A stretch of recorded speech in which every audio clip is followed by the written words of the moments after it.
శ్రీమద్ భగవద్గీత 9వ అధ్యాయము రాజవిద్యారాజు గుహ్యయోగంలో 25వ శ్లోకం. యాంతి దేవవ్రతా దేవాన్ పితృన్ యాంతి పితృవ్రతా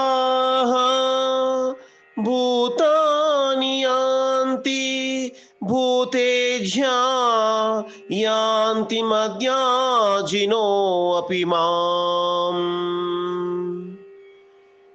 దేవతలను పూజించువారు దేవలోకమును చేరుదురు. పితరులను సేవించువారు పితృలోకములకు వెళ్ళుదురు. భూత ప్రేతములను అర్చించువారు భూత ప్రేత రూపములను పొందుదురు.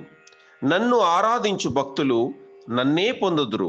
అట్టి నా భక్తులకు పునర్జన్మ ఉండదు అంటున్నాడు పరమాత్మ.